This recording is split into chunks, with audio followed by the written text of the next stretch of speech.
নবী করিম সাল্লাল্লাহু আলাইহি সাল্লাম বলেছেন, উরিতুকুন্না আকসার আহলিন নার, মহিলাদেরকে জাহান্নামে আমি বেশি দেখেছি।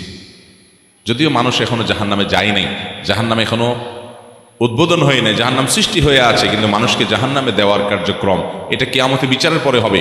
কিন্তু নবী করিম সাল্লাল্লাহু আলাইহি সাল্লামকে আল্লাহ তাআলা অলৌকিকভাবে তার মুজিজার অংশ হিসেবে জান্নাত এবং জাহান্নামের ডামি আল্লাহ তাআলা দেখিয়েছেন। কিভাবে জান্নাতে যাবে মানুষ, কে যাবে, জাহান্নামে কারা যাবে, এগুলোর একটা ডামি আল্লাহ তাআলা তার নবী সাল্লাল্লাহু আলাইহি সাল্লামকে দেখিয়েছেন। সেটা দেখে তিনি বলেছেন যে আমি জাহান্নামে মেয়েদেরকে বেশি দেখেছি, মহিলাদেরকে জাহান্নামে বেশি দেখেছি। তাহলে যেখানে মহিলাদের জান্নাতে যাওয়ার কথা সবচেয়ে বেশি, তাদের জন্য জান্নাতে যাওয়া সবচেয়ে সহজ, অথচ আমাদের মা বোনরা আমাদের নিজেদের ত্রুটি বিচ্ছুতির কারণে, কয়েকটা অন্যায় অপরাধের আধিক্য থাকার কারণে আমাদের মা বোনরা জাহান্নামে অনেক বেশি পরিমাণে যাচ্ছে। নবী করিম সাল্লাল্লাহু আলাইহি সাল্লাম এ হাদিস বলার পর তিনি বলেছেন, মহিলাদের দুটি গুণের কারণে, দুটি খারাপ গুণের কারণে, দুটি দোষের কারণে তারা জাহান্নামে সবচেয়ে বেশি যাবে বা বেশি যায়। এর ভিতরে একটা হলো তারা তুকফিরনাল লানা ও তাকফুরনাল আশির। তিনি বলেছেন, তোমরা মহিলারা বেশি বেশি করে লানত দাও, অভিশাপ দাও। এটা একটা রোগ। কথায় কথায় এটা পুরুষের মধ্যেও আছে রোগ, কিন্তু নারীদের মধ্যে স্পেশালি বিশেষভাবে এই দোষটা অনেক বেশি, যে কথায় কথায় লানত দেওয়া, চট করে রাগ হয়ে স্বামীকে, বাবাকে, সন্তানকে, ছেলে মেয়েকে, সংসারকে, এটাকে সেটাকে অভিশাপ দেওয়া, বদদোয়া করা, গজব দেওয়া, ঠাড়া দেওয়া, এরকম খারাপ উক্তিগুলা, অভিশাপগুলা বেশি বেশি দেওয়া, এটা জাহান্নামে যাওয়ার কারণ। আর আরেকটা হলো তাকফুরনাল আশির, স্বামীর নাশকরি করা। পুরুষদের মধ্যেও এই রোগ আছে। পুরুষও নাশকরি করলে তার ঠিকানা জাহান্নাম হবে, এতে কোনো সন্দেহ নাই। অনেক পুরুষ আছে যে তার মহিলা, তার স্ত্রীর সাথে তার সম্পর্ক ভালো, স্ত্রী সব দিক থেকে ভালো, একদিন একটু উল্টাপাল্টা হলে সে সাথে সাথে সারা বছরের সকল অবদানকে অস্বীকার করে। সারা বছর বেচারি যে ভালো ছিল এটা আর স্বীকার করে না। একদিন তরকারিটা খারাপ হলে আর 10 দিন যে ভালো হয়েছে ওটার কথা সে ভুলে যায়। এরকম নিমক হারাম পুরুষও আছে। কিন্তু নবী করিম সাল্লাল্লাহু আলাইহি ওয়াসাল্লাম এই হাদিস থেকে বোঝা যায় যে আমাদের মা বোনদের মধ্যে এই রোগটা তুলনামূলকভাবে বেশি, যে তারা পুরুষদের বিশেষ করে তার স্বামীদের, তারা নেয়ামতকে অস্বীকার করে ফেলে খুব তাড়াতাড়ি। আর এইটি তাদের জাহান্নামে যাওয়ার অন্যতম কারণ। এই জন্য আমাদের মা বোনদের জন্য এই দুটি অ্যালার্মিং পয়েন্ট, যে আসুন আমরা কোনো অবস্থাতে আমাদের সন্তানরা, আমাদের স্বামী, আমাদের মা বাবা, সংসার বা অন্য কোনো কিছুকে আমরা গালিগালাজ করা, বদদোয়া দেওয়া, ঠাড়া দেওয়া, আপনার অভিশাপ করা, আল্লাহ লানতের কথা বলা, এগুলো আমরা কখনো করব না। এরপরে সাবধান থাকবো। আর দ্বিতীয়ত হলো, আল্লাহ তাআলা স্বামীর সংসারে যতটুকু আপনাকে নেয়ামত দিয়েছেন এতটুকুর জন্য আল্লাহ শুকর আদায় করবেন, নাশকরি করবেন না। জীবনে তোমার সংসারে এসে কি পাইলাম, কিছুই পাইলাম না, আমার পুরো জীবন শেষ হয়ে গেছে, অথচ আমি তোমার সংসারে সুখের দেখাই পাইলাম না, এরকম কোনো কথা আমাদের মা বোনরা আমরা বলবো না। বরং আল্লাহ তাআলা আমাকে যে অবস্থা রেখেছেন সে অবস্থা আমরা শুকর আদায় করব। অনেক নারী জান্নাতে যাওয়া, আল্লাহকে সন্তুষ্ট করা, এটা তুলনামূলকভাবে পুরুষদের চাইতে নারীদের জন্য বেশি সহজ। কেন সহজ? নারীদের জন্য জান্নাতে যাওয়ার জন্য শর্ট সিলেবাস আছে। কি সিলেবাস আছে? শর্ট সিলেবাস, সংক্ষিপ্ত কারিকুলাম আছে। এই সংক্ষিপ্ত কারিকুলাম করলেই জান্নাত তাদের। নবী করিম সাল্লাল্লাহু আলাইহি ওয়াসাল্লাম ঈমানদার নারীদের জান্নাতে যাওয়ার জন্য 4টি বৈশিষ্ট্য উল্লেখ করেছেন। তিনি বলেছেন, ইদা সাল্লাতিল মারআতু খামসাহা, যখন কোনো নারী 5 ওয়াক্ত নামাজ আদায় করবে, 5 ওয়াক্ত নামাজ সময় মতো, দেরি না করে, ওয়াক্ত হয়ে গেছে তারপর অন্য সব কাজকাম ফেলে রেখে নামাজ ধীর স্থিরতার সাথে সুন্দরভাবে কোনো নারী যখন আদায় করবে, ওয়াসামাত শাহরাহা, আর যখন রমজানের রোজা রাখবে, ওয়া আতাআত যাওজাহা, আর স্বামীর কথা যখন শুনে চলবে, এবং ওয়া হাফিজাত ফারজাহা, 4 নম্বর কাজ হলো নিজের লজ্জাস্থানকে হেফাজত করবে। কারোর সাথে পরকীয়া সম্পর্ক করবে না, কোনো রকম হারাম সম্পর্ক করবে না, ফেসবুকে, অনলাইনে, অফলাইনে, ইনবক্সে, হোয়াটসঅ্যাপে, ইমোতে কোনোভাবে কোনো পরপুরুষের সাথে হারাম কোনো যোগাযোগ করবে না। আল্লাহর ভয়ে নিজের ইজ্জতকে, সম্ভ্রমকে হেফাজত করবে। এই 4টা কাজ যে নারী করবে, 5 ওয়াক্ত নামাজ পড়বে, রমজানের রোজা রাখবে, স্বামীর কথা মেনে চলবে এবং নিজের ইজ্জত, লজ্জাস্থান, সম্ভ্রমকে হেফাজত করবে, গুনাহ করবে না, জিনা ব্যভিচার করবে না, এই 4 কাজটা যে মহিলা করবে নবী করিম সাল্লাল্লাহু আলাইহি সাল্লাম সেই মহিলাকে জান্নাতের যে কোনো জান্নাতের দরজা দিয়ে প্রবেশ করার সুযোগ এবং ঘোষণা দিয়েছেন। তাহলে মহিলাদের জন্য জান্নাতে যাওয়া সহজ। একজন পুরুষ তার জন্য উপার্জনের হালাল হারাম এই বিষয়টা তাকে দেখতে হয়, এটা তার জন্য জটিল। পুরুষ শুধু 5 ওয়াক্ত নামাজ পড়লো, রমজানের রোজা রাখলো, স্ত্রীর হক আদায় করলো, নিজের ইজ্জত হেফাজত করলো, জান্নাতে যাওয়ার জন্য কিন্তু যথেষ্ট না। তার আরও কাজ আছে না নাই? হালাল উপার্জন করা লাগবে কি লাগবে না? হারাম উপার্জন করলে কি জান্নাতে যেতে পারবে? তাহলে পুরুষকে কিন্তু বাহিরে গিয়ে উপার্জন করতে গিয়ে হালাল হারাম বাজ বিচার করতে হয়। বাহিরে গিয়ে উপার্জন করতে গিয়ে কারোর সাথে গন্ডগোল হলে সেখানে যাতে অন্যায় না করে, জুলুম না করে, কাউকে আঘাত না করে, মানুষকে হত্যা না করে, নানান বিষয় পুরুষের উপরে চলে আসে। মহিলাদের জন্য কিন্তু এই বিষয়গুলো আসে না, তাদের জন্য অনেক সহজ।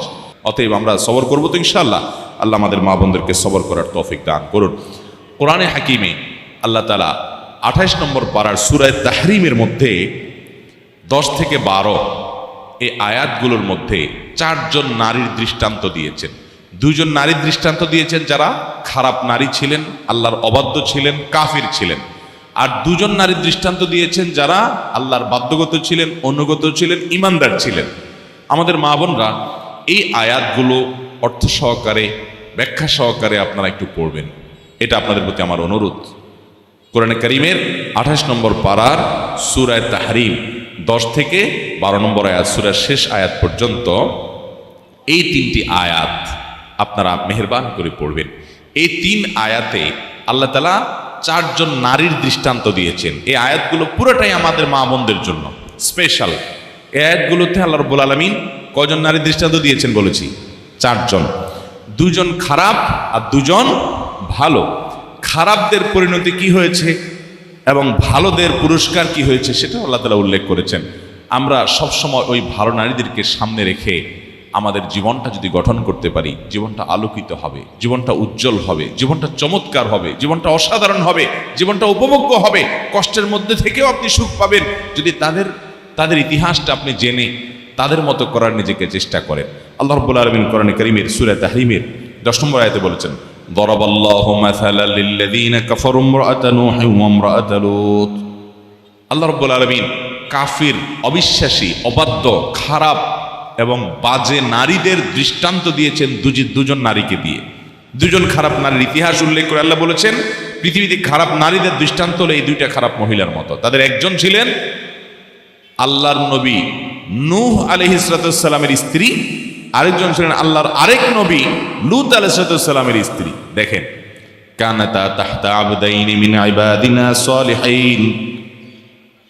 অবাক করা বিষয় হলো এই 2 পৃথিবীর ইতিহাসের খারাপ নারী, তারা আল্লাহর 2 জন প্রিয় বান্দা, আল্লাহর 2 জন নবীর স্ত্রী হয়েছেন। তারা তাদের ঘরের লোক ছিলেন। চিন্তা করেন, নবীর স্ত্রী হয়ে তারা সবচেয়ে খারাপ নারী হয়েছেন। ফাখানাতাহুমা, তারা তাদের স্বামীদের খেয়ানত করেছে, স্বামীদের কথা তো মানেই নেই, বরং স্বামীদের আমানতের খেয়ানত করেছে, নিজের চরিত্র ধ্বংস করেছে, পরকিয়া এবং হারাম সম্পর্ক। এবং লূত আলাইহিস সালামের স্ত্রী, তিনি সমকামিতায় লিপ্ত হয়েছেন, জঘন্য অপরাধে লিপ্ত হয়েছেন এবং তাদের দলভুক্ত হয়েছেন, আল্লাহর লানত-প্রাপ্ত, অভিশপ্ত হয়েছেন। নূহ আলাইহিস সালামের স্ত্রী, তারও একই কথা, তিনি আল্লাহর অবাধ্য হয়েছেন, স্বয়ং তার স্বামীর প্রতি আনুগত্য করেন নাই, স্বামীর প্রতি ঈমান আনেন নাই, অবাধ্য হয়েছেন। আল্লাহ তাআলা বলেছেন, ফালাম ইউগনিয়া আনহুমা মিনাল্লাহি শাইআ ওয়া কিলা দুখুলান নার মা'আদ দাখিলিন। লূত আলাইহিস সালামের স্ত্রী আর নূহ আলাইহিস সালামের স্ত্রী, তারা দুজন নবীর স্ত্রী হওয়ার পরও যখন আল্লাহর অবাধ্য হয়েছে, খারাপ পথে গেছে, হারাম করেছে এবং কুফরি করেছে, স্বামীর অবাধ্য হয়েছে, আল্লাহ রাব্বুল আলামিন বলেছেন যে তারা নবীর স্ত্রী হওয়ার কারণেও তাদের কোনো লাভ হয় নাই, বরং তাদেরকে আল্লাহর পক্ষ থেকে নির্দেশ দেওয়া হলো, ওয়াকিলা দুখুলান নার মা'আদ দাখিলিন, তোমরা জাহান্নামীদের সাথে জাহান্নামে চলে যাও, তোমাদের ঠিকানা জাহান্নাম, কারণ তোমরা খারাপ নারী ছিলে, আল্লাহর অবাধ্য ছিলে। এরপর আল্লাহ বলছেন, ওয়াদারাবাল্লাহু মাসালাল লিল্লাযীনা আমানু ইমরাআতা ফিরআউনা ইয ক্বালাত রাব্বি ইবনি লি ইনদাকা বাইতান ফিল জান্নাহ ওয়া নাজ্জিনি মিন ফিরআউনা ওয়া আমালিহি ওয়া নাজ্জিনি মিনাল কওমিজ জালিমিন। আল্লাহ বলেছেন, যারা ইমানদার এবং ভালো নারী, তাদের দৃষ্টান্ত, তাদের মডেলকে, তাদের আদর্শকে আমার মা বোনরা খেয়াল করেন।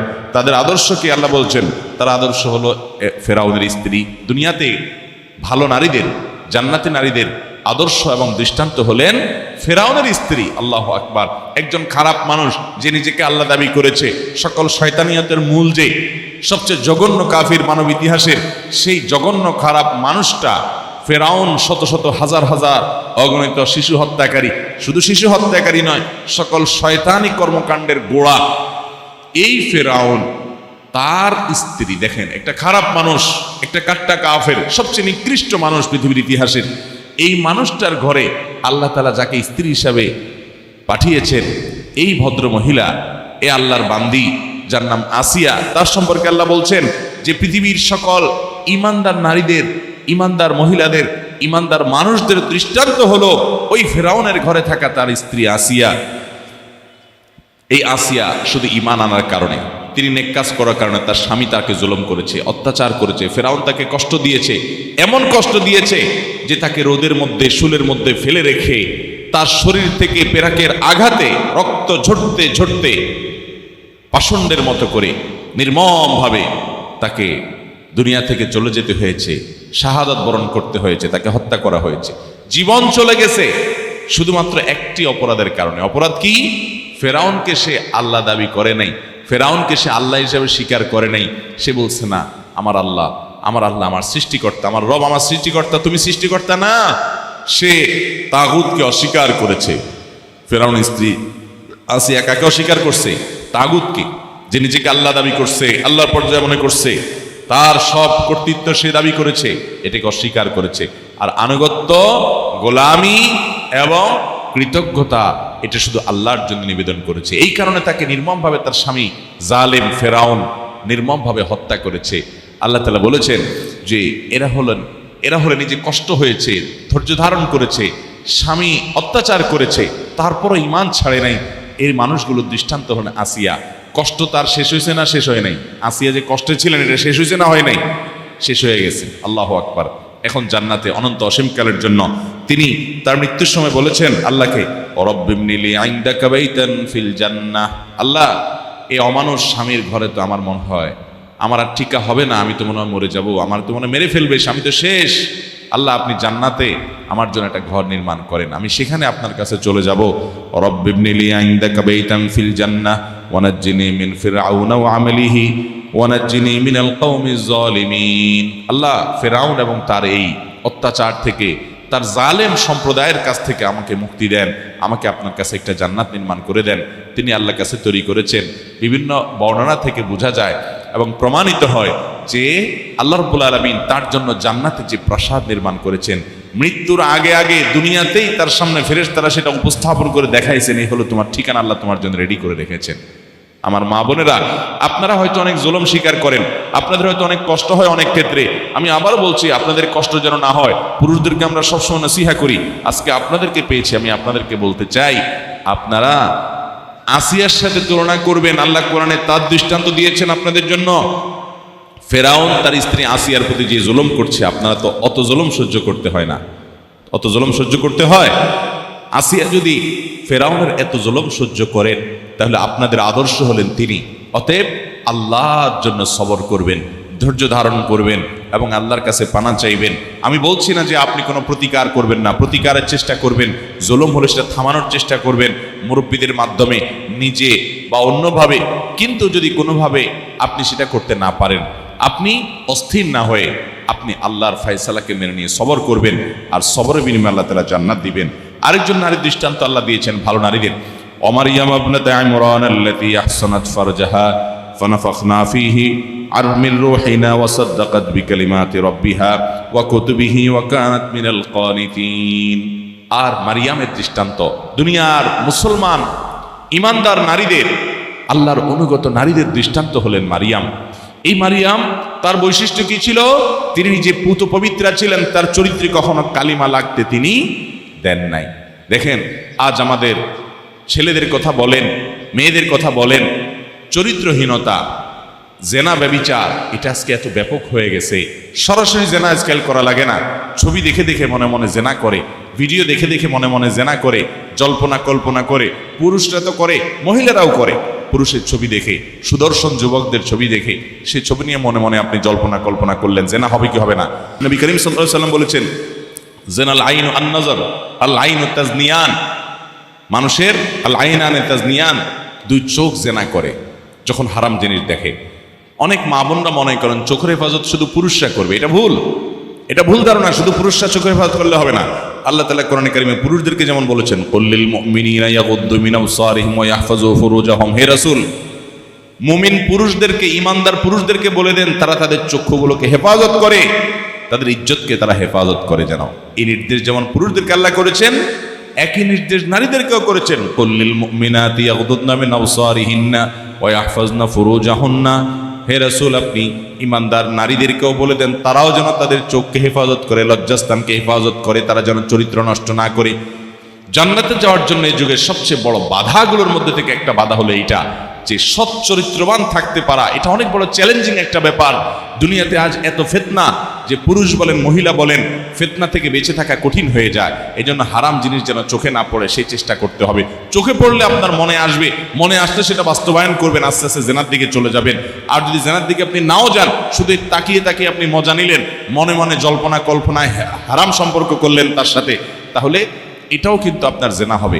অতএব আমাদের মা বোনরা দেখেন, আল্লাহ তাআলা মারিয়ামের দৃষ্টান্ত এনেছেন, যে মারিয়াম ছিলেন ঈসা আলাইহিস সালামের মা, যিনি ছিলেন ঈসা আলাইহিস সালামের মা, যিনি ছিলেন ইমরানের পরিবারের। সেই মারিয়াম সম্পর্কে আল্লাহ রাব্বুল আলামিন আমাদের মা বোন আপনাদেরকে বলছি, আল্লাহ তাআলা আপনাদের জন্য দৃষ্টান্ত দিয়েছেন যে মারিয়াম তার চরিত্রকে হেফাজত করছে। তার চরিত্রকে কি করছে? হেফাজত করছে। যার কারণে তার চরিত্রে কোনো কালিমা লাগতে দেয় নাই, কোনো পরপুরুষের ছোঁয়া স্পর্শ লাগতে দেন নাই। তিনি তার ইজ্জতকে হেফাজত করেছেন, সংগ্রাম করেছেন। আল্লাহ তাআলা কোরআনে তাকে দৃষ্টান্ত এনেছেন, আমাদেরকে মারিয়ামের মতো হতে হবে, আমাদের চরিত্রে কোনো কালিমা লাগতে দেওয়া যাবে। আমাদের যুবতী বোন যারা আছেন আপনাদেরকে বলছি, কোনো ছেলে যদি আপনাকে প্রপোজ করে, কোনো ছেলে যদি আপনাকে অবৈধ সম্পর্ক করার প্রস্তাব করে, আল্লাহকে খুশি রাখবার জন্য সৎসাহস করে সেটাকে ডিনাই করে দিবেন। অনেক মেয়েরা আছে হারাম সম্পর্কে জড়ায় পড়ে, কেন? যে আমার বিয়ে হয় না হয়, উপযুক্ত ছেলে পাই না পাই, একটা ছেলে পাইছি, অতএব ও আমাকে অফার করছে, আমি তার কাছে চলে গেলাম। আপনার যদি সারা জীবন বিয়ে না হয়, আপনার যদি সারা জীবন একা একা কাটাতে হয়, তারপরও আপনি কোনো ছেলের সাথে হারাম সম্পর্ক করা জায়েজ হতে পারে? এই শক্ত মনোবল আপনার থাকতে হবে। অনেক বোনরা আছেন, আমাদের অল্প বয়সী মেয়েরা আছেন, মা বাপ জুলুম করে, বিয়ে দিতে দেরি হলে, বিয়ে হতে দেরি হলে তারা নানান কথা শোনায়।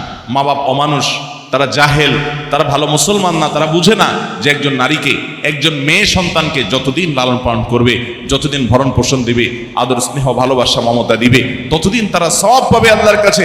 এটা মা বাপ বুঝে না। অনেক কপাল পড়া মা বাপ মেয়েদেরকে খোঁচায় যে হ্যাঁ তোমার বিয়ে হচ্ছে না কেন। মেয়েরা বাধ্য হয়ে অনেক ছেলেদের সাথে হারাম রিলেশনে চলে যায়। মনে রাখবেন, হারাম রিলেশনে যাবেন না। প্রয়োজনে আপনি পর্দার মধ্যে থেকে উপার্জন করে নিজের পায়ে নিজে দাঁড়াবেন, তারপর আপনি হারাম রিলেশনে যাবেন, সংগ্রাম করবেন। অল্প উপার্জন করলেন, অল্প কামাই করলেন, অল্প খেলেন, প্রয়োজনে ছোট বাচ্চা টিউশনি করলেন, যেভাবে নিজের ইজ্জত হেফাজত হয় সেভাবে করবেন, সংগ্রাম করবেন। মনে রাখবেন জীবনটা খুবই সংক্ষিপ্ত। ভাইয়েরা আমার, বোনেরা আমার, আমরা মায়েরা, জীবনটা খুবই সংক্ষিপ্ত, দেখতে দেখতে চলে যাবে। গতকালকে আমি ঢাকা এয়ারপোর্টে আসার সময় ডোমেস্টিকের ভিতরে দেখলাম যে এক ভদ্র মহিলা, তিনি আরেকজন পুরুষের সাথে কথা বলছেন। যার সাথে কথা বলছেন পুরুষ ভদ্রলোক, অনেক বয়স্ক, 70-80 মতো বয়স হওয়ার কথা। ওনার সাথে কথা বলছেন যে ভদ্র মহিলা, উনি অনেক বয়স্কা, আমার পাশেই। তো এই বয়স্কা মহিলা ওই ভদ্র পুরুষকে বলছিলেন যে আমি আপনার বাসায় প্রায় যাইতাম, আপনার মনে পড়ে। সম্ভবত তারা শালী দুলাভাবে এরকম কোনো একটা সম্পর্ক তাদের হয়তোবা। বলে যে অনেক বেশি যাইতাম, মনে পড়ে। তখন ভদ্রমহিলা প্রসঙ্গত বলছিলেন যে কিভাবে যে জীবনটা শেষ হয়ে গেল। মনে হচ্ছে এই যে কালকে আমার বিয়ে হয় নাই, ছোট ছিলাম, ওই সময়টাতে কালকে আমি আপনার বাসায় গেছি, এরকম মনে হয়েছে। অথচ আজকে আমার জীবনের শেষ মুহূর্তে আমি চলে আসছি। আমার মেয়ের বিয়ে দিয়ে ফেলেছি, ছেলে বিয়ে করে ফেলেছি, আমি শাশুড়ি হয়ে গেছি, সব দিক থেকে নানি দাদি হয়ে গেছি, বয়স শেষ হয়ে আসছে, এখন শুধু মৃত্যুর কথা মনে হয়। দেখতে দেখতে কিভাবে জীবনটা পার হয়ে গেল টেরও পাইলাম না। দেখেন, যার যে বয়স আছে, আমাদের যার যে বয়স আছে, আপনারা সবাই লক্ষ্য করেন, মনে হবে যে এই কয়দিন আগে ছোটবেলায় ছিলাম, এই কয়দিন আগে পোলাপানের মতো খেলছিলাম। দেখতে দেখতে 30, 40, 50, 60 বছর শেষ হয়ে গেছে, চোখের পলকে শেষ হয়ে গেছে। জীবন শেষ হয়ে যাবে, থেকে যাবে আমল। থেকে যাবে কি? আমল। এগুলো থেকে যাবে। কিয়ামতের ময়দানে আল্লাহ যখন আমলের দপ্তর খুলবেন, আমলের খাতা খুলবেন, একটা একটা করে বের করবেন। ভালো আমল যদি করে যেতে পারেন তো সেখানে হাসি হাসবেন, সুখের হাসি হাসবেন। আর যদি বদামল দিয়ে আমল নামাকে ধ্বংস করেন, জীবন একভাবে পার হয়ে যাবে রে। কিন্তু মৃত্যুর পরে যখন সেগুলোর কারণে শাস্তি দেখতে পাবেন, তখন আফসোস করবেন, কিন্তু আর দুনিয়াতে ফিরে আসার সুযোগ থাকবে।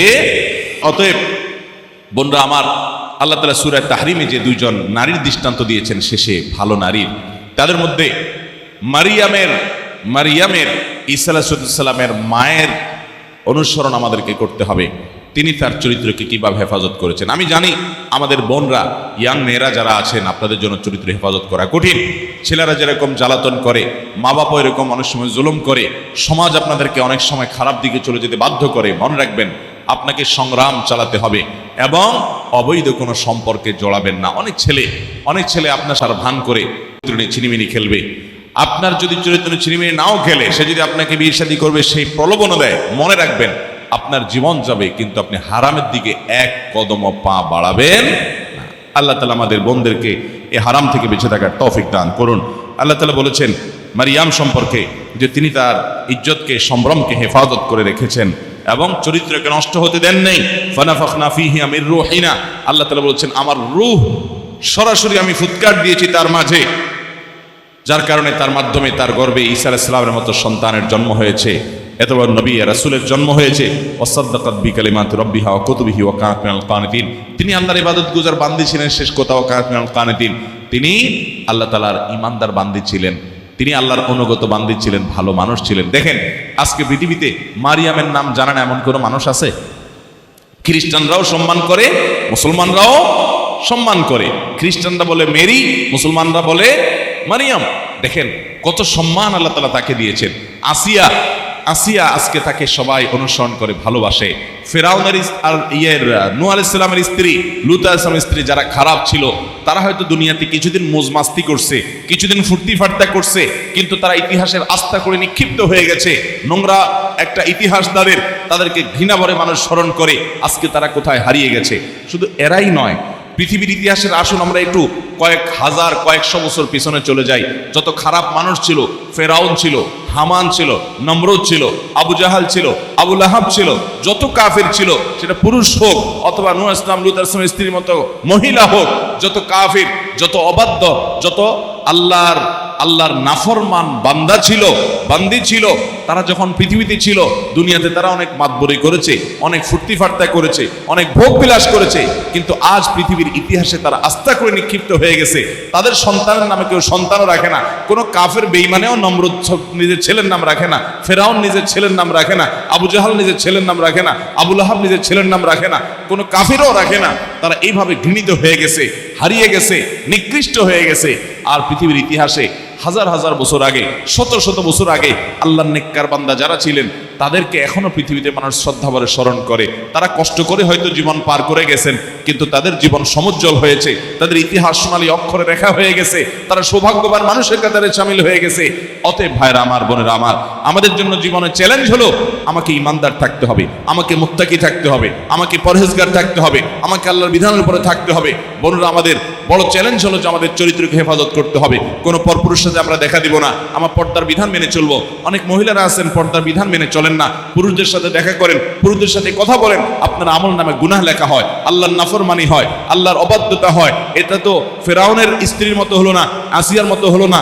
আপনি যদি বিপর্দা হন, তাহলে আপনার দৃষ্টান্ত হবে নূহ আলাইহিস সালামের স্ত্রী কাফেরের মতো, লূত আলাইহিস সালামের কাফের স্ত্রীর মতো আপনার অবস্থা হবে, পরিণাম হবে জাহান্নাম। অতএব আপনাকে চ্যালেঞ্জ নিতে হবে, পর্দাপোশিদায় থাকতে হবে। স্বামী রাজি না হলে স্বামীকে বোঝাতে হবে যে আমি বেপর্দা হয়ে বাহির হলে আমাকে পরপুরুষরা দেখে বাজে চিন্তা করবে, তুমি কি সেটা মেনে নেওয়ার কথা? অতএব পর্দাপোশিদের সাথে থাকতে হবে, আপনার দেবরদের সাথে আপনার পর্দা করতে হবে, বাসুরদের সাথে আপনার পর্দা করতে হবে। আপনাকে রাস্তা বের হলে আপনাকে পরিপূর্ণ পর্দা করে বের হতে হবে, কারণ আপনাকে নিয়ে পুরুষরা মনে মনে বাজে চিন্তা করবে। একজন মহিলা যদি খোলামেলা পোশাকে, অশ্লীল পোশাকে যদি বাহিরে বের হয়, রাস্তা বের হয়, তাহলে পুরুষরা দেখে তাকে মনে মনে বাজে চিন্তা করে, মনে মনে জেনা করে, মনে মনে জল্পনা কল্পনা করে, তার নিয়ে মনে চিন্তা, খারাপ চিন্তা করে। এটা কখনো একজন মুসলমান নারীর জন্য সম্মানের বিষয় হতে পারে এই জন্য একজন নারী তাকে পর্দার মধ্যে অবশ্যই থাকতে হবে। পর্দা আল্লাহর ফরজ বিধান। মহিলারা যদি পর্দার বিধানটা মেনে চলেন, 5 ওয়াক্ত নামাজ পড়েন, স্বামীর আনুগত্য করেন। স্বামীর আনুগত্য করাটা কঠিন, কারণ স্বামীর কথা সবসময় মানতে মন চায় না। যদি স্বামী আল্লাহর কোনো নির্দেশের বিরুদ্ধে বলে তাহলে সেটা মানবেন না, কিন্তু আল্লাহর নির্দেশের মধ্যে থেকে যতক্ষণ নির্দেশ করবে সেটা আপনাকে অবশ্যই মানতে হবে। আমাদের অনেক বোনরা আছেন, তারা আজকাল সব কাজ করতে রাজি, নামাজ পড়তে রাজি, রোজা রাখতে রাজি, এমনকি পর্দাও করতে রাজি, সবই ঠিক আছে, কিন্তু স্বামীর কথা শুনতে রাজি না। মনে রাখবেন, আল্লাহর নির্দেশ আপনার বুঝে না আসলেও, আপনার ভালো না লাগলেও, আপনার কাছে কষ্ট হলেও স্বামীর নির্দেশগুলোকে মেনে চলেন, স্বামীকে শ্রদ্ধা করেন। মনে রাখবেন, আপনার জান্নাতে যাওয়ার জন্য এটা পূর্ব শর্ত। ওই যে নবীজি সাল্লাল্লাহু আলাইহি ওয়াসাল্লাম 4টা শর্ত দিয়েছেন মহিলাদের জান্নাতে যাওয়ার জন্য: 5 ওয়াক্ত নামাজ পড়া, রোজা রাখা, স্বামীর আনুগত্য করা, আল্লাহর জান্নাতের হেফাজত করা। এখানে স্বামীর আনুগত্য করা, এটাকে আমি বলি তিতা করল্লার মতো। তিতা করল্লা যেরকম খাইতে তিতা লাগে কিন্তু খাইলে উপকার হয়, ঠিক একইভাবে স্বামীর আনুগত্য করতে কষ্ট হলেও সেটা আমাদেরকে করতে হবে। আমরা চেষ্টা করবো তো ইনশাআল্লাহ। আল্লাহ তাআলা আমাদের মা বোনদেরকে আল্লাহর প্রিয় বান্দি হওয়ার, আল্লাহর অনুগত বান্দি হওয়ার, নেককার বান্দি হওয়ার, ভালো মানুষ হওয়ার তৌফিক দান করুন, বলুন আমিন। আমরা সবাই যেন আল্লাহর প্রিয় বান্দি হতে পারি, সবরকারী বান্দি হতে পারি, নেককার বান্দি হতে পারি। আমাদের নামাজগুলো হবে সময় মতো। অনেক মহিলারা জোহরের নামাজ দেরি করে পড়েন, বাসা বাড়ির কাজ শেষ করে না। জোহরের নামাজ সময় থাকতে পড়বেন, আগে আগে পড়বেন। আমাদের অনেক ইয়াং বোনরা আছেন, আপনারা অনেকে পর্দা পুশিদা করেন না, আপনারা অনেকে ভালো করে নামাজ কালাম পড়েন না, ফেসবুকে ছেলে বন্ধুদের সাথে সম্পর্ক রাখেন, ইনবক্সে তাদের সাথে চ্যাটিং করেন, নিজের চরিত্র হেফাজত করেন না, অনেকে বাবা মার অবাধ্য হন, অনেকে খারাপ পথে চলে যান। মনে রাখবেন, ভালো করে শুনে রাখবেন, আপনি আপনার জায়গা থেকে তরুণ বয়সটাকে হেফাজত করবেন। অল্প বয়সের ইবাদত আল্লাহর কাছে প্রিয়। অনেক মহিলা আছে বৃদ্ধ বয়সে এসে বোরকা পরেন, এরপরে উনি পর্দা করেন, এরপর উনি নামাজ পড়েন, এরপর তিনি কোরআন তেলাওয়াত করেন, এরপর তিনি ইতিকাফ করেন, এরপর তিনি কোরআন তেলাওয়াত করেন। এগুলা বৃদ্ধ বয়সে করার চাইতে তরুণ বয়সে করার গুরুত্ব অনেক বেশি। অতএব তরুণ এবং অল্প বয়স থেকে আমরা ইবাদতবন্দি করবো। আল্লাহ তাআলা আমাদের সবাইকে আমলের তৌফিক দান করুন। সবাই চেষ্টা করবো তো ইনশাআল্লাহ।